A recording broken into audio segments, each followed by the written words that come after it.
Hello everyone and welcome to my channel. আশা করি আপনারা সবাই ভালো রয়েছেন। আজকে অনেকদিন পর আমি যাচ্ছি একটা ট্রিপে 11-এর পর। তো চলুন আপনাদের নিয়ে যাবো আমার সাথে। কোথায় যাচ্ছি জানার জন্য ব্লগটা দেখতে থাকুন। আমরা এবার যাচ্ছি একটা স্পুকি অ্যাডভেঞ্চারে, মানে হান্টেড ভিডিওস, যেটা আপনারা এত ভালোবাসেন, হরর ভিডিওতে এত ভালোবাসা দেন, তো সেরকমই ভিডিওস আসতে থাকবে। আমরা যাচ্ছি বাঙালিদের খুব একটা প্রিয় স্পটে, দার্জিলিং। দার্জিলিংয়ের আগে যাব লেপচা জগৎ, টং, লামাহাটা, আরও অনেক জায়গা। আমরা 4টে নাগাদ স্টার্ট করেছি। প্রথমে চলে যাব দমদম এয়ারপোর্টে, সেখানে 7টার সময় আমাদের ফ্লাইট, আর সেই ফ্লাইটে করে চলে যাব বাগডোগরা এয়ারপোর্টে। আমরা ভোর 5টার মধ্যে এয়ারপোর্টের মধ্যে ঢুকে গেছি। ঢুকেই হালকা স্ন্যাক্সের জন্য নতুন উড়ান ইয়াত্রী ক্যাফে থেকে খাবার অর্ডার দিয়েছিলাম। এইটার রিভিউ থাকবে শর্টস ভিডিওতে। আমাদের বোর্ডিং টাইম হয়ে এসছে, আমরা তার জন্য এখানে ওয়েট করছি। ফাইনালি বোর্ডিং হয়ে যাওয়ার পর আমরা বাসে উঠে গেছি।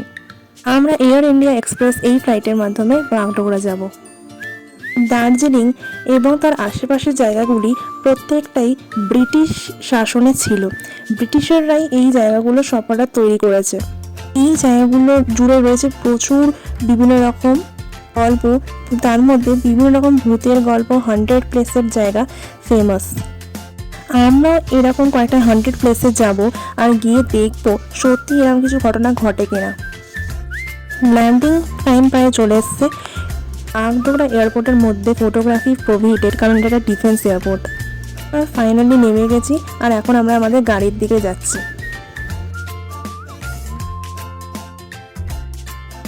কয়েকটা টুরিস্ট স্পট ঘুরে নিয়ে আমরা চলে যাব লেপচা জগতে।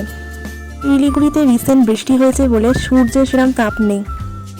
আমরা শিলিগুড়ি থেকে মিষ্টি কিনবো ভেবেছিলাম, কিন্তু এখানে এসে জানতে পারলাম যে এই মিষ্টিগুলো সবকটাই একদিনের বাসি, তাই ঠিকঠাক করে মিষ্টি কেনা হয়নি। আমরা যে গাড়ি করে যাচ্ছি তার ড্রাইভারও খুবই ভালো। আপনারা চাইলে এনার সাথে কন্ট্যাক্ট করতে পারেন। ডিটেলস এবং নাম আমার ডেসক্রিপশন বক্সে দেওয়া থাকবে। লেপচা জগৎ জুড়ে সেরকম কোনো ভুতুরে কাহিনী বা কোনো রিউমার নেই, বাট এর আশেপাশের জায়গায় রয়েছে প্রচুর কাহিনী। আমরা প্রথম চলে যাচ্ছি মিরিক লেকে, আমাদের প্রথম ট্যুরিস্ট ডেস্টিনেশনে। মিরিক লেক এটা একটা বড় থেকে অনেকটা জায়গা জুড়ে লেক। এখানে হর্স রাইডিংয়ের ফেসিলিটি রয়েছে। আমি এখানে হর্স রাইডিং করেছিলাম কমপ্লিটলি অ্যালোন।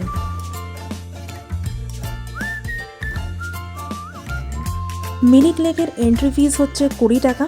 হর্স রাইডিং আমি করেছিলাম ফুল রাইড, মানে পুরো লেক জুড়ে 30 মিনিটসের রাইড নিয়েছিলাম। সেটার actual price 600 rupees, but bargaining করে 500 রুপিস করে নেওয়া হয়েছিল। বাকি সব রাইডের ডিটেলস রয়েছে আমার এই ভিডিওতে, পজ করে দেখে নিন। আমি যে ঘোড়াটায় উঠেছিলাম তার নাম ছিল রাকা। রাকার পিঠে করে আমি এই পুরো মিরিক লেক ভ্রমণ করতে চললাম।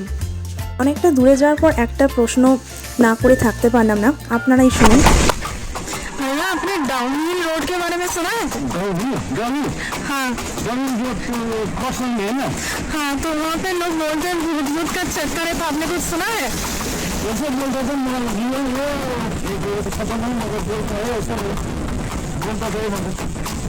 अच्छा, गूगल में सब जगह में छा गया है।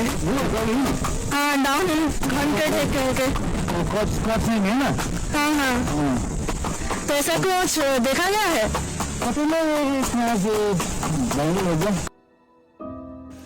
ডাউনহিল রোড ইন্ডিয়ার মধ্যে আর ওয়েস্ট বেঙ্গলের মধ্যে একটা ডেডলিয়েস্ট রোড বলে মানা হয়।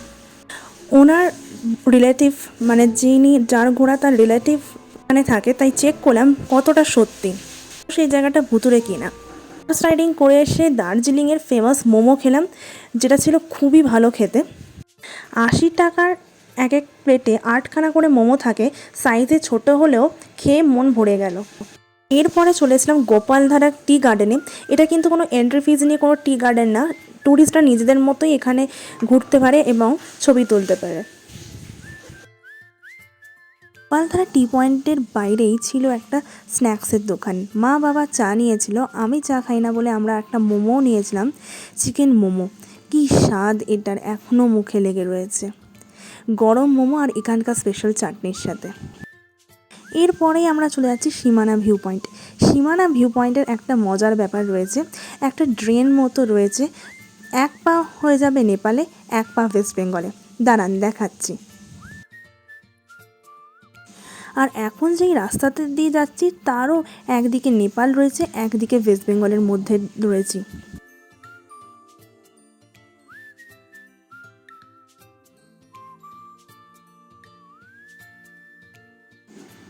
এই যে মাঝখানে ড্রেন, ওই দিকটা নেপাল আর এই দিকটা হচ্ছে ওয়েস্ট বেঙ্গল।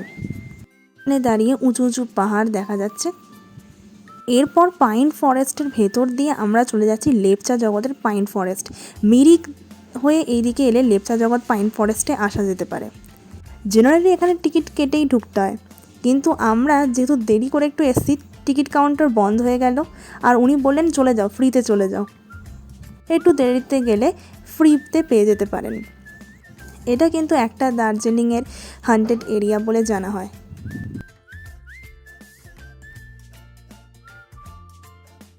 পাইন ফরেস্ট থেকে বেরিয়ে আজকের মতো ঘোরাঘুরি হয়ে গেছিলো।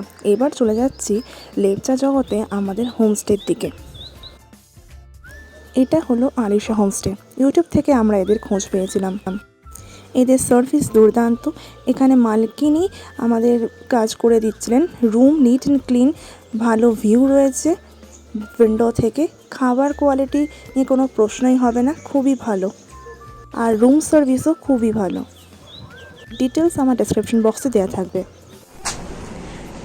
লেপচা জগতের হাড় খাবানো ঠান্ডা সহ্য করে এবার আমরা চলে যাব দার্জিলিংয়ের উদ্দেশ্যে। এখন বাজে 9:26, আমরা ঠিক 9:30 সময় এখান থেকে স্টার্ট করব। তো চলুন যাওয়া যাক। লেপচা জগৎ একটা পাইন ফরেস্টের মধ্যেই ছিল প্রায়। আমরা এখান থেকে এবার চলে যাচ্ছি দার্জিলিংয়ে। দার্জিলিংয়ের ঠান্ডা একটু কম রয়েছে লেপচা জগতের থেকে। অন দ্য ওয়ে কয়েকটা টুরিস্ট স্পট হয়ে যাব। প্রথমেই চলে এসেছি ঘুম মনেস্ট্রি দেখার জন্য। ঘুম মনেস্ট্রি নেটে লেখা রয়েছে একটা 100 প্লেস দার্জিলিংয়ে। ট্যুরিস্টরা বলে এখানে আনইউজুয়াল শিফট অফ এনার্জি দেখতে পাওয়া যায়, জিনিসপত্র নাকি নিজে নিজে নড়ে, তবে আমরা এরকম কিছুই দেখতে পাইনি। ঘুম মনেস্ট্রি বেসিক্যালি একটা ছোট মনেস্ট্রি। বুদ্ধার এর ভেতরে রয়েছে একটা বড় টেম্পল।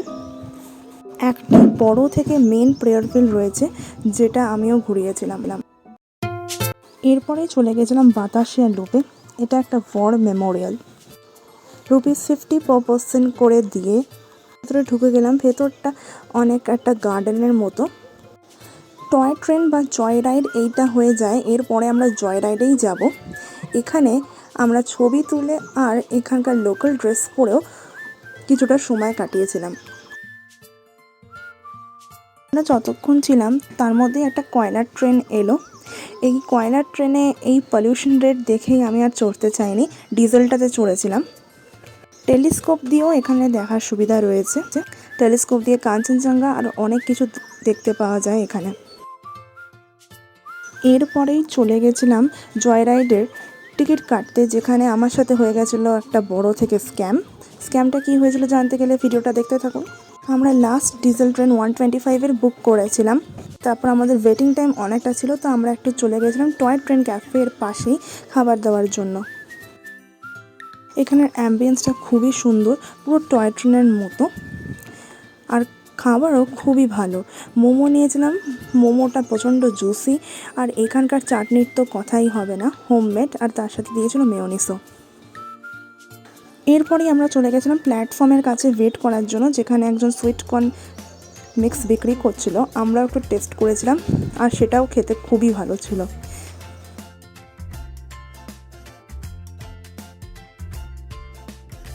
এত কিছু করে ওয়েট করেছিলাম, এখানটা প্রচণ্ড ঠান্ডা ছিল। তারপরেই হঠাৎ শুনতে পারি 1 ঘন্টা ডিলে, আমাদের ট্রেন নাকি 1 ঘন্টা ডিলেতে আসবে। শুনেই পুরো প্যাসেঞ্জার থেকে শুরু করে সব ট্যুরিস্টদের মাথা গরম হয়ে গেছিলো। আর ট্রেন রাইডটাও খুব একটা ভালো লাগেনি আমার, কারণ ট্রেনটা যাচ্ছিলো পুরো বিল্ডিং আর বিল্ডিং শহরের মাঝখানে। কারণ দার্জিলিং হয়ে গেছে পুরো এখন শহর একদম, তাই পুরোটাই রিগ্রেট হচ্ছিলো, টাইম, মানি সব কিছু। আর এইটা চড়ার জন্য পুরো দিনের আমাদের প্ল্যানিং গন্ডগোল হয়ে গেছিলো। ট্রেনের মধ্যে যা যা দেখতে পেয়েছিলাম, গাড়ি করে আসার পথেই সব কিছু দেখেছি।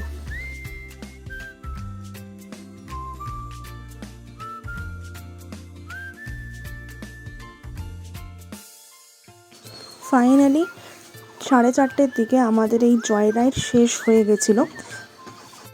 তখন আমরা নেমে আর একটা মাত্র ট্যুরিস্ট জায়গা যাওয়ার মতো টাইম ছিল, পিস প্যাকোড়া, যেখানে গিয়ে মাথাটা একটু ঠান্ডা করার খুবই প্রয়োজন ছিল।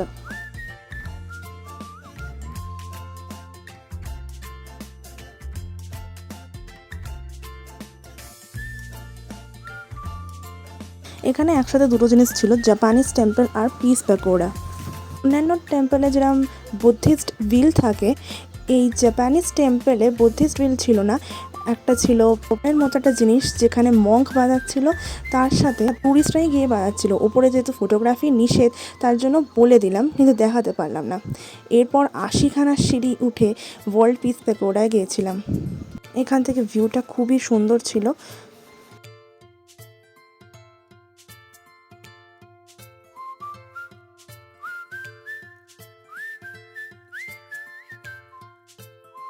ওপরে ছিল শুধু একটাই বুদ্ধ মূর্তি। এটাকে পুরোটা ঘুরে যে কভার করতে পারে সেটা নাকি খুব পবিত্র বলে মানা হয়। দার্জিলিংয়ের অনেক জায়গায় হান্টেড বলে যেরকম বলেছিলাম মানা হয়, এই জায়গাটা কিন্তু তার মধ্যে নয়। এবার আমরা চলে যাচ্ছি একটা রিয়েল হান্টেড জায়গায়, দার্জিলিংয়ের ফেমাস হান্টেড পাইন রিচ হোটেলে।